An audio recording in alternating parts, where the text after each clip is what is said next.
BFM Business, Intégral Placement, la vie IMO. C'est encore un peu les vacances, ou alors on a plein d'idées en revenant de vacances, d'endroits où pourquoi pas s'installer plus tard, des régions qui nous font rêver ou des pays qui nous font rêver, des pays proches, et pourquoi pas le Portugal. Cécile Gonçalves est avec nous, associée de la maison au Portugal. Bonjour Cécile. Bonjour Guillaume. Portugal, bonne idée pour aller s'installer quand on part à la retraite notamment ? Oui, quand on part à la retraite ou même pour la vie active, c'est un pays très agréable à vivre. Donc j'ai moi-même franchi le pas pour le motif de l'amélioration de la qualité de vie et tout ce que le Portugal offre, aussi bien au niveau littoral que aussi en termes de douceur de vivre. C'est beau, c'est sympa, il y a des activités culturelles, mais surtout on est dans l'intégral placement. Financièrement, ça peut valoir le coup de s'installer au Portugal quand on est français, qu'on a des revenus français ou une pension de retraite française ? Oui, ça vaut le coup de toute manière parce qu'on gagne automatiquement en coût de vie, puisqu'en fait le coût de vie est évidemment moins important au Portugal. Beaucoup mais moins aussi, ou un peu moins important qu'en alors, quand on est sur Lisbonne, je dirais que comparativement, vous êtes environ à au moins 20% de coût de vie par rapport à Paris, par exemple. Donc après, si vous allez dans d'autres régions qui sont hors de la capitale, vous gagnez encore plus en niveau de coût de vie.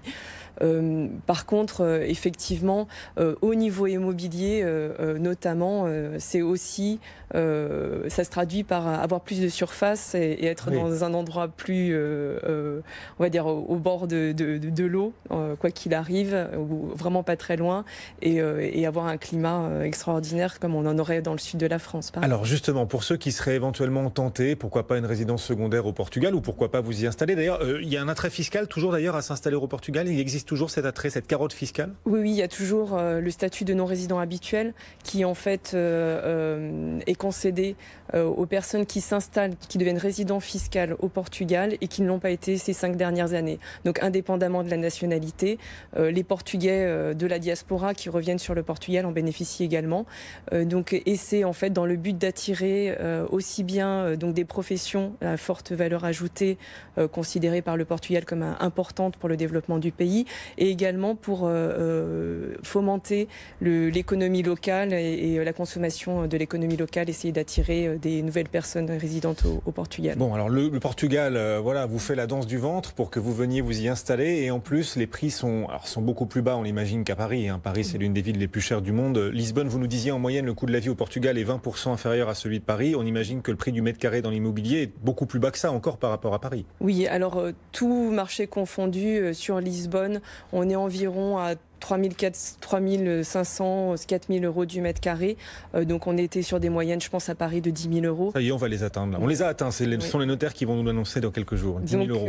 Effectivement, il y a une grande différence. Et puis surtout, même à l'intérieur de Lisbonne, vous avez des quartiers qui sont encore beaucoup en devenir. Autant en France, on a un parc immobilier qui est plutôt, on va dire, linéaire et en bon état. Autant au Portugal, il y a encore la possibilité d'avoir des réserves de foncier, même à l'intérieur de Lisbonne, ou des immeubles qui sont à rénover entièrement. Donc, vous êtes en train de nous dire avec des jolis mots que le marché portugais et à Lisbonne est moins cher qu'à Paris, mais les biens que vous allez acheter sont pourris ?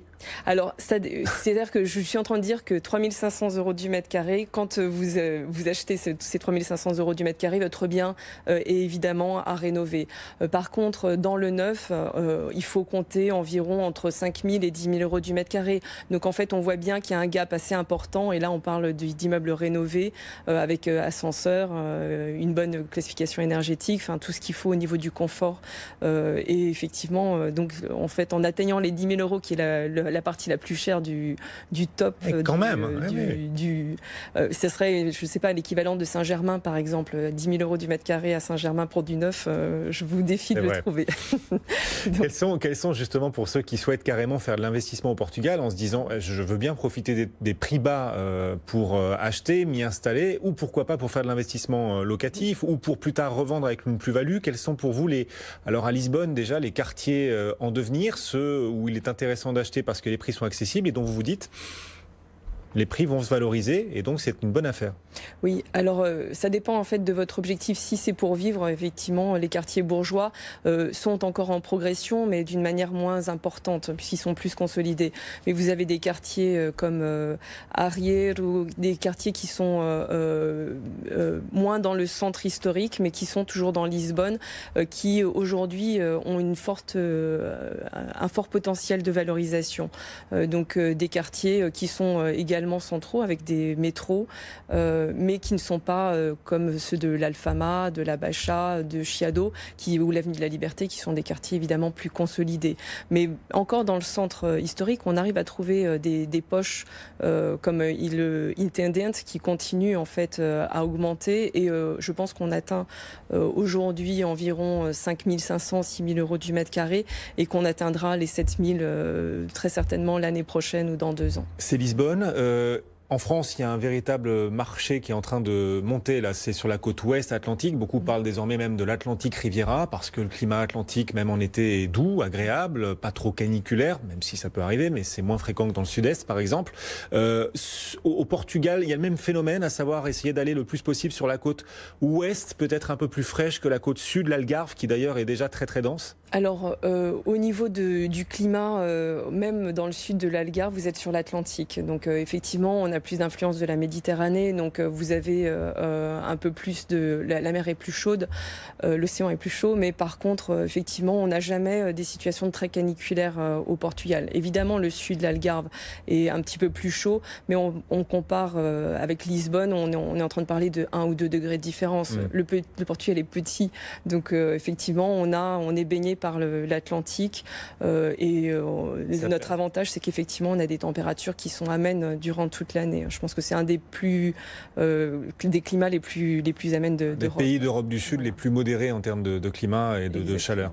Quelles sont à part Lisbonne, les villes ou les régions justement qui sont amenées aussi à progresser, aujourd'hui accessibles et dont les prix pourraient se valoriser? Alors il y a une forte tendance sur la péninsule de Setúbal qui est juste au sud de Lisbonne, ça fait face à Lisbonne, où vous avez de très belles plages et beaucoup de gens même de Lisbonne qui s'installent sur cette péninsule, parce qu'on est parfois, quand on s'installe sur le littoral, on est à 20 minutes du centre historique de Lisbonne par des bateaux-bus, donc il y a vraiment C'est cette péninsule qu'on traverse à travers un pont rouge là, qui ressemble au Golden Gate Bridge de San Francisco. Exactement. Ouais, c'est un superbe endroit. Et il y a des endroits, des plages qui sont absolument magnifiques. Le foncier est divisé par 2 quand on traverse cet endroit-là.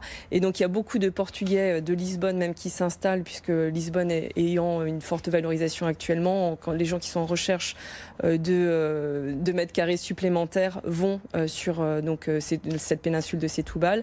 Après, on a des spots. D'une manière générale, le Portugal est au beau fixe au niveau immobilier sur l'ensemble du pays. Toutes les villes connaissent une embellie au niveau immobilier. Porto a été... Je vous pose la question parce qu'il y a beaucoup de liaisons aériennes entre la France et Porto, donc ça peut être intéressant, intéresser ceux qui nous écoutent et qui nous regardent. S'il y a une opportunité immobilière à Porto pour vous? Oui, il y a des opportunités également immobilières. Porto et comme Lisbonne a un phénomène du tourisme, donc des investissements locatifs. Et puis il y a aussi des étrangers qui s'installent, ou même des gens de Porto. C'est la deuxième zone économique du pays après Lisbonne.